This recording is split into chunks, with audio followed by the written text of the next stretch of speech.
Okay. So welcome again to everyone. I'm Maggie Gainey.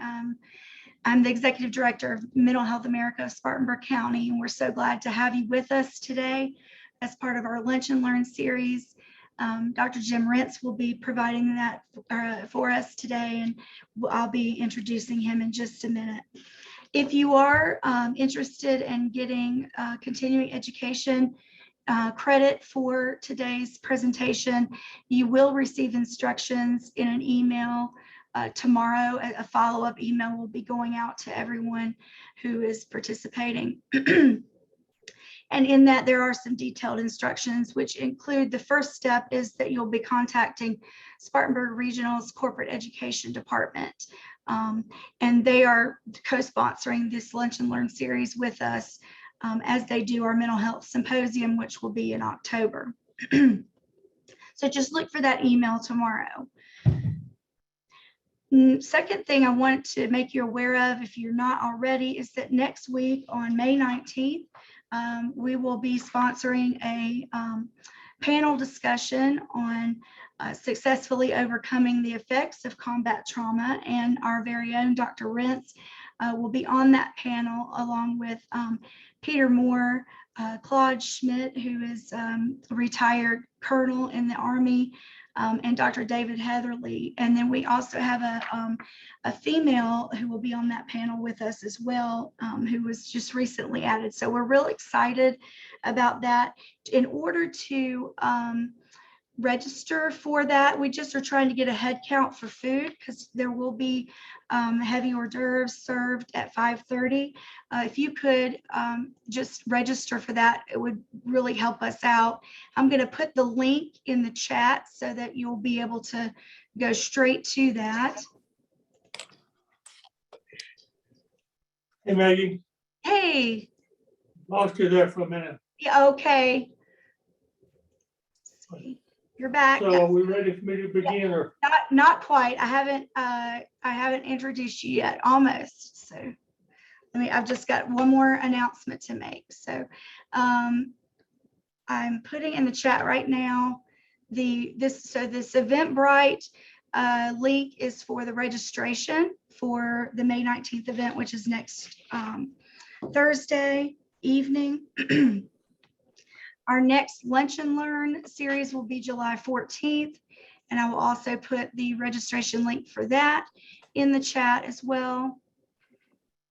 And that is going to be on Veterans Treatment Court. We have someone coming from Upstate Warrior Solutions to be there to do that presentation for us. It will also be on Zoom, as all of our Lunch and Learns have been this year. So the second link you're seeing there is for the Lunch and Learn in July. So, and lastly, so that we can continue to bring you these kinds of educational opportunities, just ask you to consider possibly donating to Mental Health America of Spartanburg County. And I will put our website and post that in our chat with our donation page. There's also lots of information on our website about our upcoming educational events, so please feel free to check that out. Okay, so last but certainly not least, oh, I'm hearing that you're not seeing these. Okay, I am so sorry, everyone. It looks like I accidentally did not put that I didn't put the links for everyone. So I'm going to resubmit these to you now in the chat. So just look for those in just a minute. I want to introduce Dr. James Rentz, Jim Rentz. Many of you already know Dr. Rentz and may have even trained under him. But for those of you who don't know, he's a very special person and someone that we think very highly of and are really grateful to have on our advisory board for Mental Health America of Spartanburg County. Dr. Rentz is actually born and raised in South Carolina. born in Orangeburg and moved to Woodruff during childhood. He was a graduate of Woodruff High School and Furman University in 1963. He then graduated from Southeastern Baptist Theological Seminary in 1967, and then was a chaplain in the United States Army in the tour in Vietnam. He was also in the United States Army Reserves after that for a few years. He then earned his doctorate of ministry and his master's of theology degrees, and which later led him to the training facility at Westgate Family Therapy, where he was a pastoral counselor and a marriage and family therapy educator for several years, 1980 to 2014. And he was also adjunct faculty member at the Marriage and Family Therapy graduate program at Converse. He retired in 2014, but is still very active, and we're grateful that we get a lot of his activity with Mental Health America, Spartanburg County. Dr. Rentz, we're so glad to have you today talking to us, and I'm going to post the slide presentation, not only of the file in the chat for everybody to have it for their own, but also I will be sharing it here so people can follow along. Thank you so much, Dr. Gainey. I appreciate that. In his book, Chaplain Lieutenant Colonel James D. Johnson, United States Army retired, the book Combat Trauma, Chaplain Johnson recorded interviews with 15 of the men in his infantry battalion in Vietnam. These men had been in the thick of battle. They would go from one battle to another, sometimes being dropped by helicopter in the midst of a very hot location. And so they chose later to try to share their combat trauma experiences for others to follow. There was a rationale they had for bearing their soul. And that rationale was that tens of thousands of combat veterans are trapped in their past and do not know what to do with their bottled up feelings. Many don't even realize it, or the effects that their repressed memories and emotions are having upon their lives and the lives of others. We still have, if you can believe it, World War II veterans around who brought home their psyches loaded with the combat trauma events that have been affecting them since the early 1940s. The United States has been involved in so many wars that we have literally, as he says, tens of thousands of veterans who come home loaded with these kinds of things. Their family members and friends see and live with the results of combat trauma, and they don't even realize it. So little has been understood about the long-term effects of combat trauma. These combat veterans who've given so very much already were willing to lay bare what they had gone through by starting a conversation about it more so that more could be understood. I highly recommend the book Combat Trauma to you, but I warn you, it's very vivid. But I think it's important for us to realize the truth about what we veterans who've been in war bring home loaded in our psyches, affecting all of us in so many ways. Just as they laid bare their experiences as combatants, I would like to come to you and lay bare mine. Another chaplain, Antoine Boyson, referred to this sort of study as studying living human documents. So those of us who are willing to lay bare what it's been like for us, want to share that with you so that we can try to learn from it and grow from it. So I'm going to give you a backstory of something that happened to me in hopes that it will help you. In 1968, I was an Army chaplain in Vietnam. I was assigned to a combat construction engineer company, or battalion.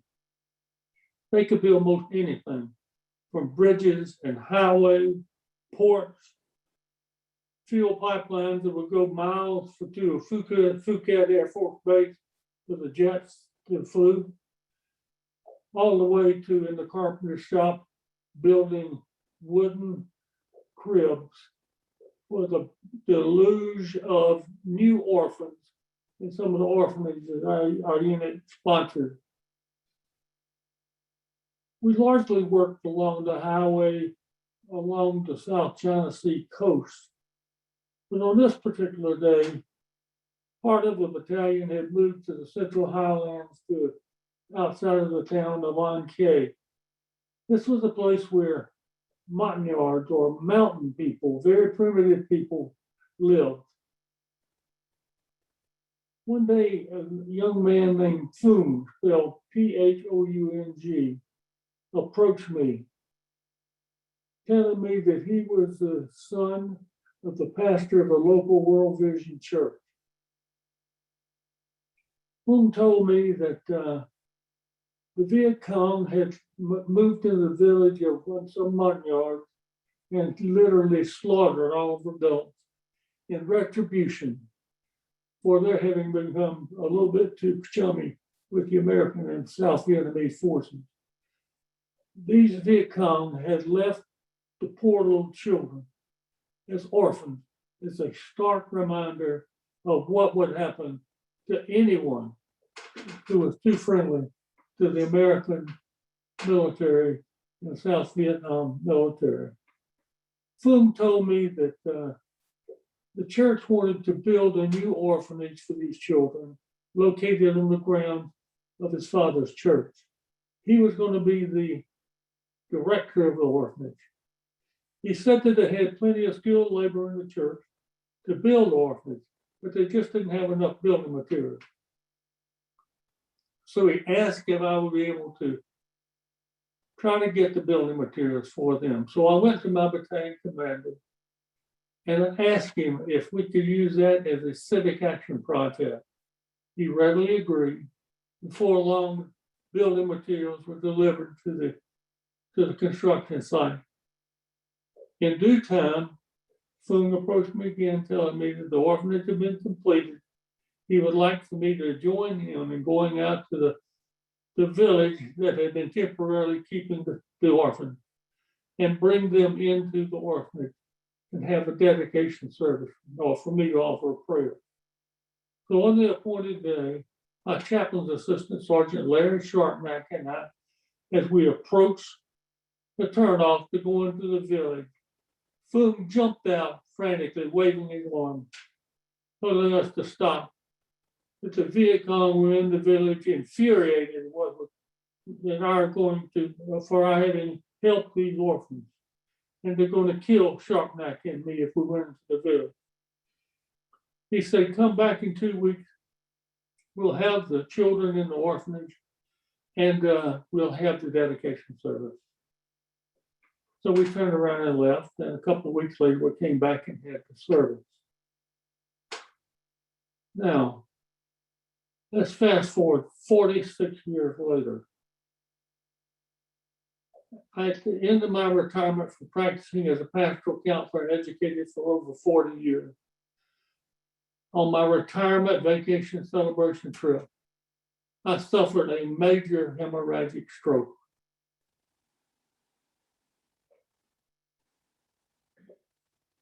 I experienced something then as a mental health professional, pastoral counselor, that helped me to learn a lot about combat trauma.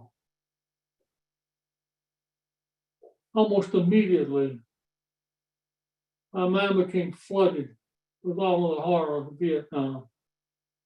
I didn't trust any of the staff, not one bit.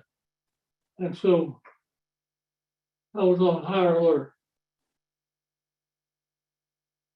After a while, a neuropsychiatrist approached me. He said, I understand you are a fellow mental health professional. I said, yes, sir, I'm a pastoral counselor educator. He said, well, that'll help. I want to explain to you what's happening to you. The part of your brain that has been protecting you for years from all of the trauma you've been in your life has been destroyed by the stroke. So you're literally at the mercy of all of those experiences you've been through. They're running rampant through you. And so I'm going to assign a speech therapist to you to help try to retrain some of your brain to take over that which you have lost. It's going to be hard work. And he did that. I was an occupational therapist, speech therapy, and physical therapy.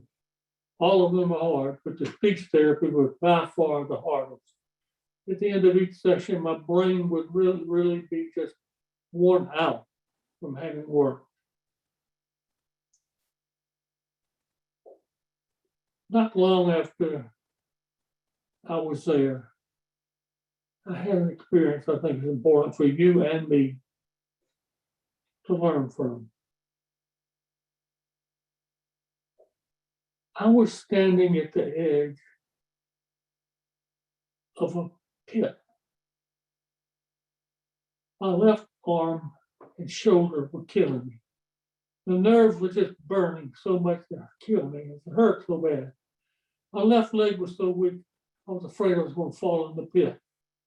But someone was holding me by my jungle fatigue and had a weapon stuck in my back. I looked down, and in the pit were a bunch of Vietnamese, some very evidently dead, others writhing in pain. I recognized Phu. I recognized the villagers that were keeping the children. And then I remembered. Sharpnack and I turned to go in the village with an air of excitement about taking the children to the new orphanage. But as we looked around, we didn't see any adults, and I saw a bunch of children who were horrified. And all of a sudden, we were surrounded by armed Viet Cong. They pulled Sharpnack and me both out of the Jeep and began beating on both of us, sneering at us. I shouted, Thuyen Nguyen, which is Chaplain in Vietnamese, and pointed at the cross on my Jeep and the cross on my collar. And I pointed to the children and said, baby son. And they sneered even more, beat me even more. Sharpnack tried to come to my aid. And I heard a thud and Sharpnack hit the ground. I thought, oh my God, what's happening to Sharpnack? They dragged me over to the pit. And they were holding me at the pit. And I looked down, I knew I was about to go in the pit myself. I felt the thud on the back of my head, and I blacked out. When I came to, I was lying on the hearth of a fireplace.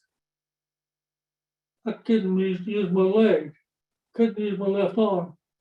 I thought, Dad's going to build me a wooden contraption where I can walk. That's the only way I can walk. And I thought, how can I walk in that? And I faded out. Then I awakened on the couch in the home of this African-American family. I was about to lose control of my bowels. And I thought, I don't want to defecate all over the couch. And I cried out. And this nurse, in a pretty white uniform, told me, it's okay, go ahead and defecate. We have a diaper on you. I'll clean you up. Everything will be okay. I did, and she did. I faded out exhausted. Then I awakened in a hospital bed, in the hospital room. It was twilight. I could see outside, and sinister figures put a ladder up to the children's shelter in Spartanburg. And they were going to climb up into the children's shelter. I thought, oh my God, the children. NVA, and the sinister figures climbed on up. And then they were in my room. And I shouted, NVA. And a nurse came up to me and said, There's no enemy in the room. You're here in real South Carolina, a stroke reaction. I said, I want you to believe they're down here, but they're in here, in here. Secure the perimeter, secure the perimeter. And finally, a nurse came with me and said, the perimeter has been secured. You're okay. We're okay. We can relax now.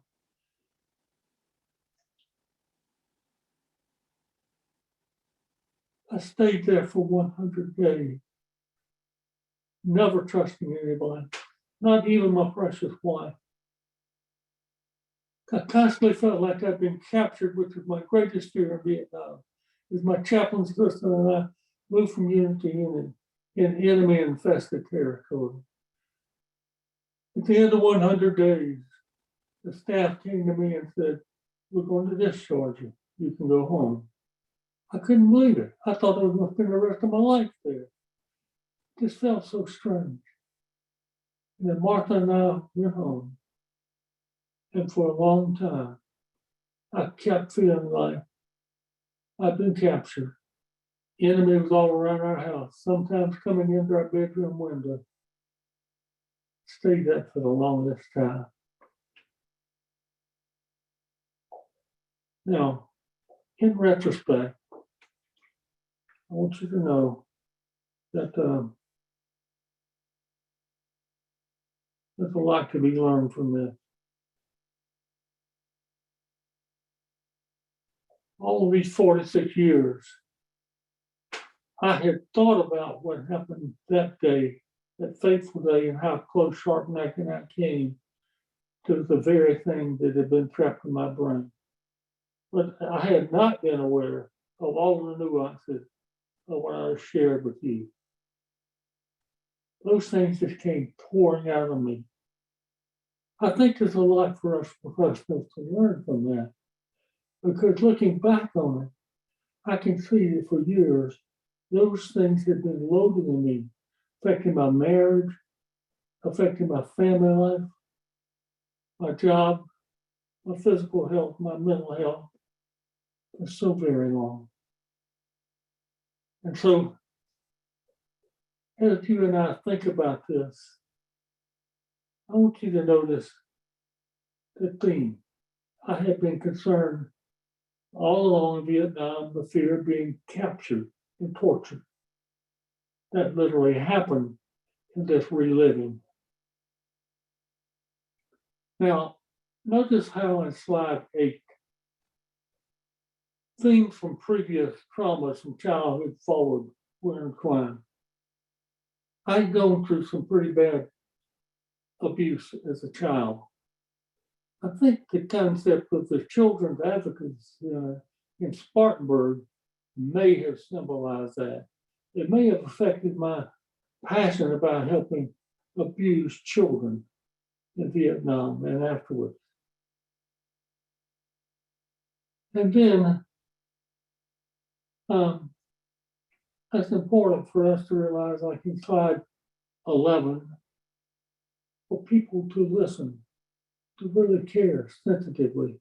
One thing I learned in Vietnam, after Vietnam, was when people would push me to talk, if I began to share anything about what it was like to be there, it wouldn't be long before they would cut it off. And I would feel, damn, don't you do that. Don't you open me up and then just cut me off and leave me. So it's very important for us to listen in a non-judgmental way. In slide 12, we hope then that the veterans of combat bringing these things out in the open, that other veterans be able to make more healthy choices. Too many veterans have made the choice to use drugs to numb themselves. Some have even ended up, far too many have ended up homeless. So by making these things conscious, helping to bring things out into the open, they can make better choices, or at least have the opportunity to do that. Now, another reason these veterans and I share this And slide 9 is to counter the false belief that only the weak have these problems. Nothing could be further from the truth. It happens to human beings. If you are a human being, it can happen to you. And it's not a sign of weakness. It's just a sign of being human. Just as real as if you've been shot and brought home wounded that way. There's been a wound to the psyche. Now, in slide 4, there is this concept that PTSD is a mental disorder. That is true. I can tell you as a clergyman, it is also a wound to the soul and to the spirit, a moral injury. Many of us have come home with those things buried in our soul, feeling bad about what we did, what we witnessed, feeling terrible. We can't forgive ourselves. It just gnaws at us. It's been gnawing at us for a long time. There are memories I have from Vietnam that have haunted me for all the years since 1968. And as a pastoral counselor, I've seen that happen in way too many others. Wounds to the soul, to the spirit. So that as clergy people and mental health professionals help deal with these kinds of issues, think not just of the mental disorder, but the disorder in the soul and in the spirit.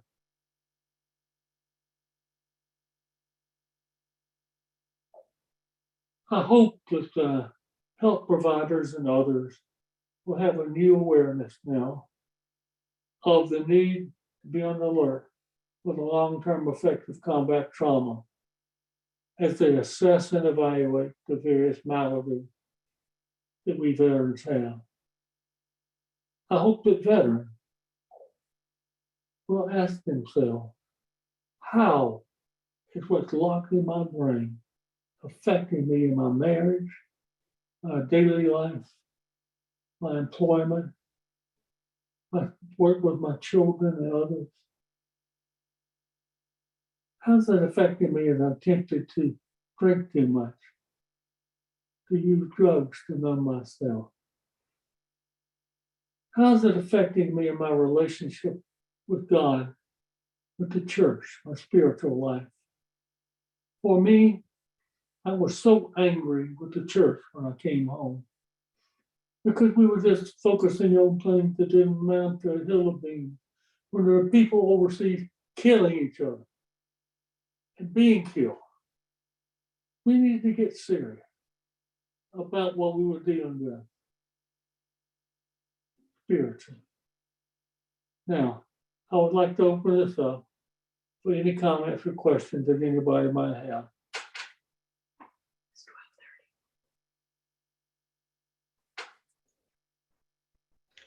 You can feel free to put questions in the chat or in the Q&A box, and I'll be checking those and responding, letting Dr. Rentz know the questions you have.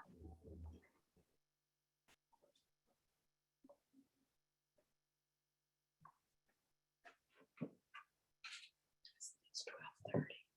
12:30.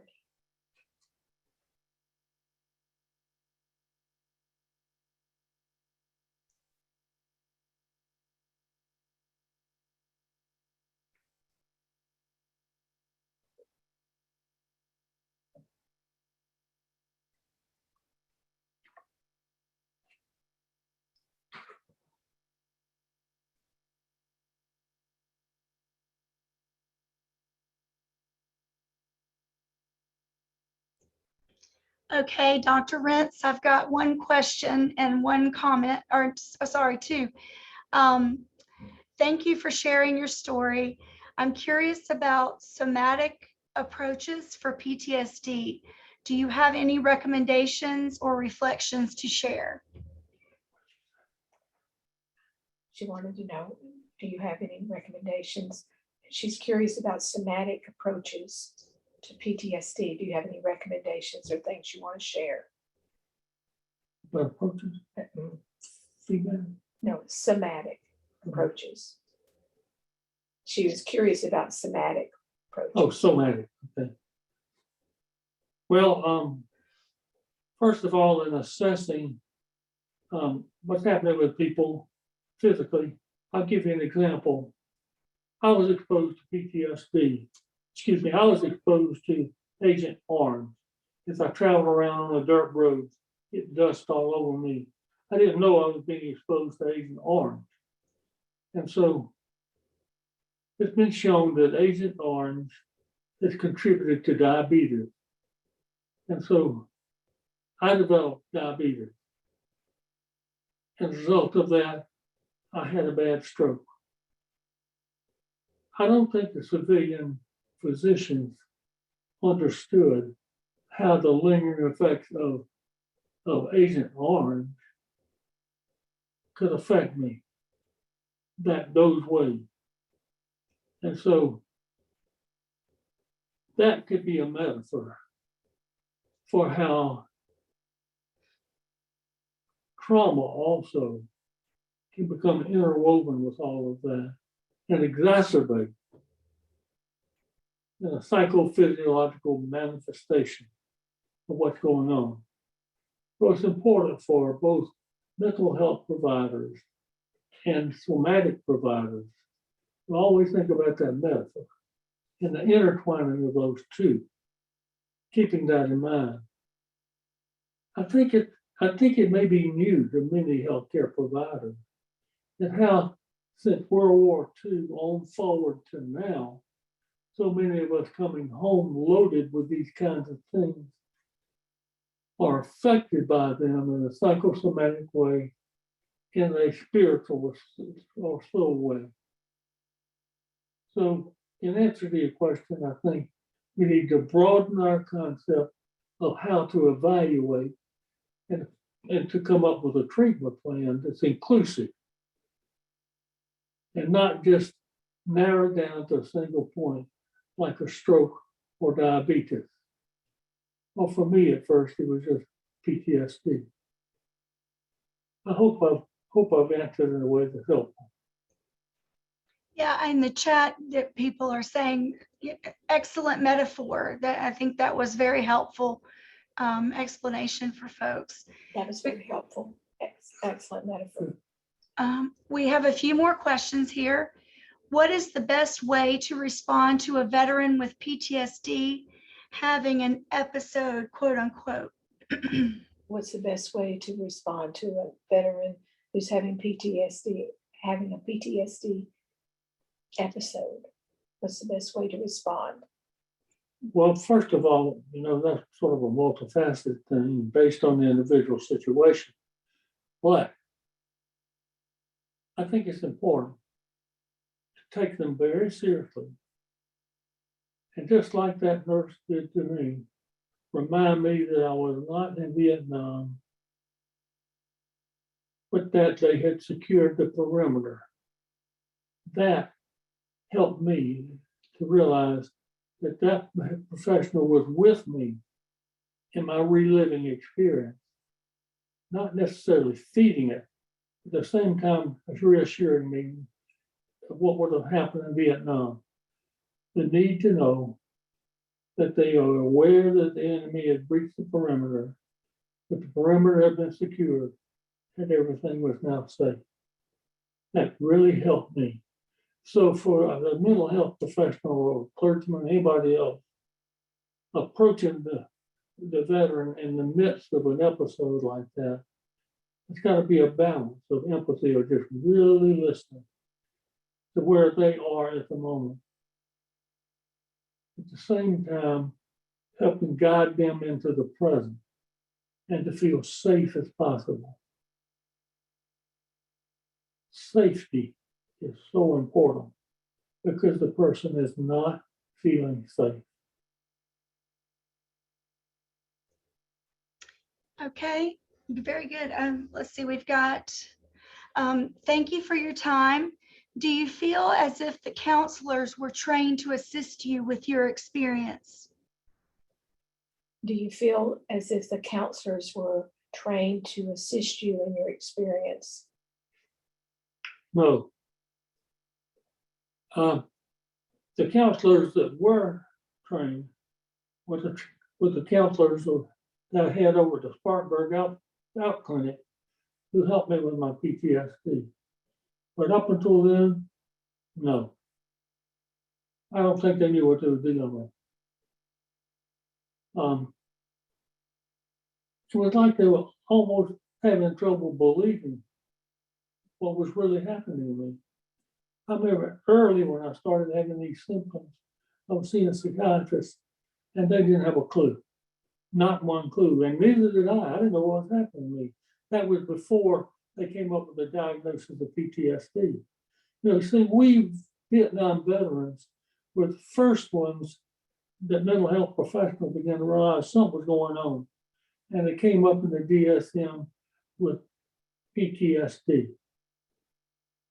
And moving forward, they were able to gather more and more information. But no, I didn't feel like I got adequate help for a long time. I didn't even know I had PTSD. I thought, I'm strong. I played football. You know, I was an athlete. No, I don't let others have PTSD, but I'm just too strong. I'm too healthy. I remember Sharp when he came back to the States and said, Jim, you have PTSD? I said, no, not me. It was one time when I was with one of my students, supervising her, listening to her describe the training that she had in EMDR. And she began to talk about how they would use their fingers and wave them back and forth. And all of a sudden, I just jumped and said, that's a bunch of crap. That's like going bear hunting with a switch. And she looked at me and said, Dr. Rentz, you have PTSD. My student said, Dr. Rentz, you have PTSD. I went downhill and I found out, yes, indeed, this strong, able, healthy Dr. Rentz had PTSD. And I had to humble myself down and began to get treated. We have another question. Many experience PTSD who are not veterans due to traumatic events in their lives. Are treatments for these people similar to treatment of veterans suffering from the same disorder? Many experience PTSD who are not veterans. Is a treatment for those people similar to the veterans? Yes, I think it is. But I think it's important for the practitioner not only be aware of the similarity, but the unique for a rape, or a car wreck, or a natural catastrophe, but also combat trauma. And I think a lot of information has come forward about rape, domestic violence, natural disasters, wrecks, those kinds of things. But I think far too little has been studied and understood about the long-term effect of combat trauma. That's why I wanted to bring this topic today.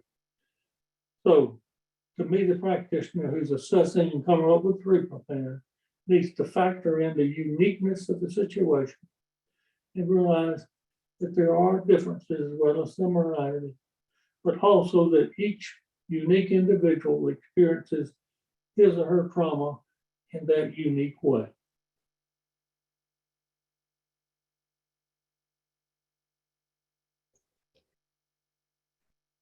Are there any other questions? I don't see any others in the chat or in the Q&A.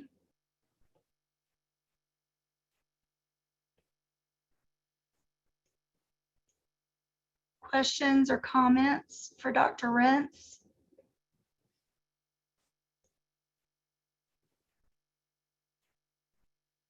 Well, if not, I want to say one more thing, Maggie. Go for it. And if somebody has another question, that's fine.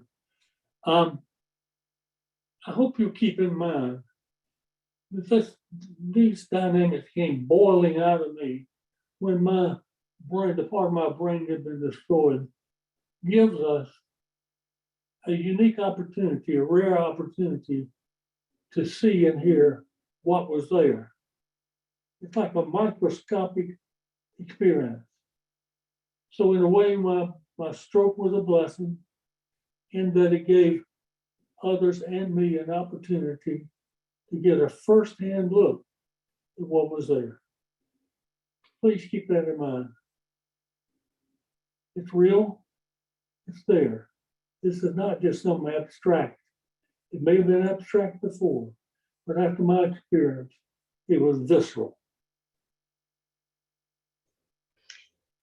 Okay, Maggie, that's what I wanted to say. No, that's great. And I really appreciate all of your sharing today, both personally and professionally. It was very eye-opening for me, and I'm sure it was for many others.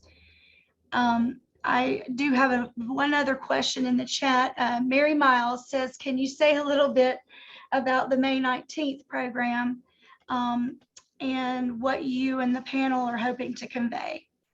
Sure.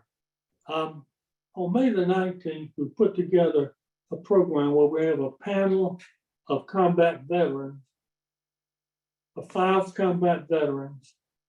We're going to talk about the topic of it's okay to be okay. Because of what we went through and what's locked inside of us, we have moral injury from and so many other injuries. There's a sense that it's not okay to be okay. We have to literally give ourselves permission to become okay. We're also going to focus on how we utilize the energy and the passion from trauma in positive ways. And so each of the 5 of us are going to talk about how we harnessed all of that and did good things from it. So that we don't just focus about homelessness, addiction, divorce, all that stuff. But we're going to focus on the positive that can come and how that not only helps us as veterans, but helps society in general. So it's going to be at 5:30 next Thursday at the American Legion Hall in Duncan Park. And I hope as many of you as possible will attend. Yes, and the link is in the chat. If you just scroll up, you should see it. If you could just register, it would be helpful to get a count for food because we are providing food at 5:30. There are a couple more questions. Any thoughts on how trauma lives in the physical body? Pain, inflammation, chronic disease, etc. Any thoughts on how pain lives in the physical body? How trauma lives in How trauma lives in the physical body?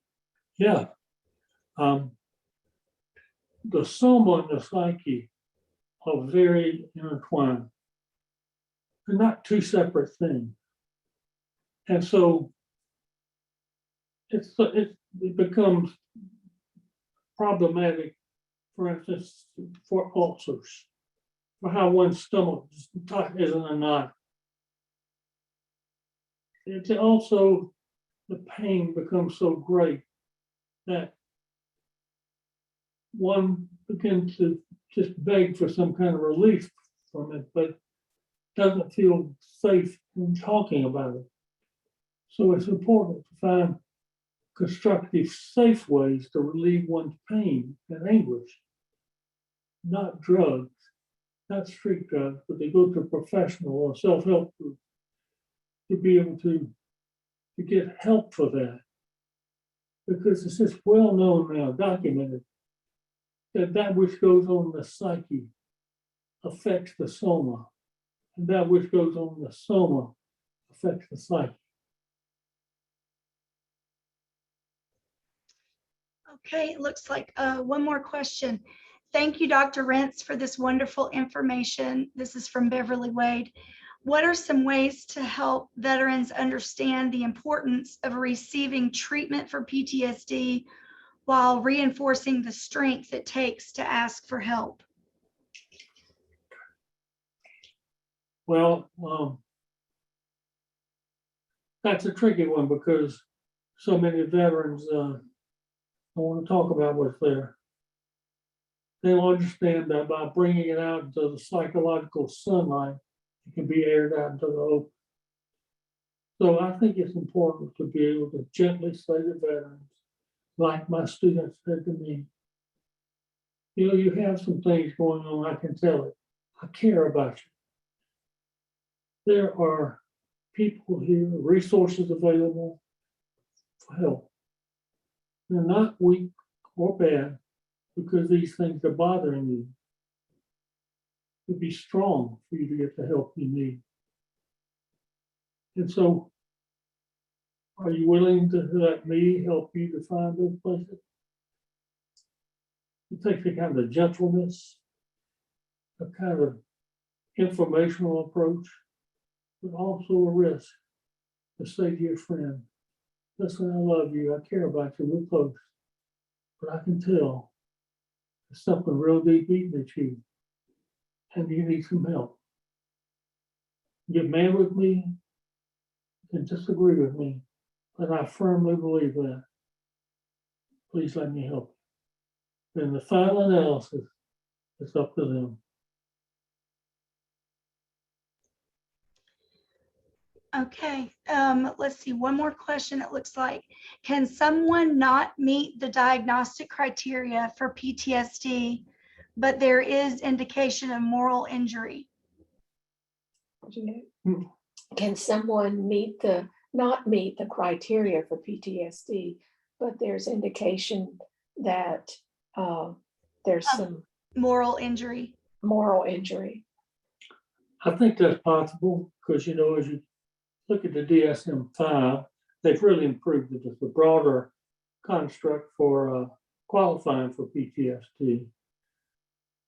But I think, yes, I think because the DSM-5, I don't think recognizes the moral injury as a symptom of also the mental disorder. That sometimes professionals might have trouble teasing that out and understanding how interwoven it is. But I think that moral injuries can occur without there being PTSD, I think. There's a fine thing to tease out and to assess and diagnose. It needs the work of a well-informed clinician to help with that. And not all clinicians are well-informed. Not all clergy are well-informed.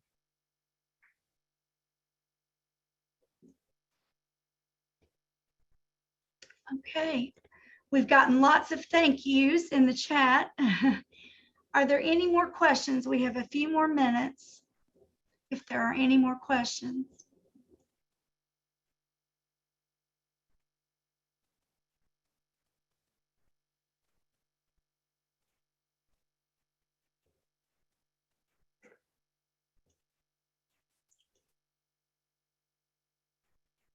Just getting lots of thank yous, Dr. Rentz.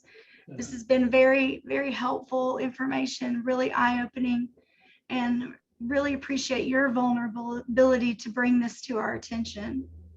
Well, I have a sense of relief now. I've had a passion about this for a long time, and now I feel kind of unburdened, like I've been able to share it with others who've taken it very seriously, because our society is just pervaded with these kinds of things that are just spreading in an insidious way. And until we recognize that and give it the proper attention, we're really overlooking some powerful things that are affecting us politically, religiously, societally, in so many ways. So thank you for the opportunity. Thank you for those who tuned in and listened. God bless you as you try to make use of this. Well, thank you so much to everyone who was here today. And of course, Dr. Rentz, again, thank you so much. We really appreciate your time and your expertise and your vulnerability. So thank you all. Have a good rest of your day, and please look for the email tomorrow that should have more information, including a recording of today's lunch and learn, and all the information you need about corporate education and getting the continuing education credits for today. So thank you all. Bye. Bye-bye. Mhm.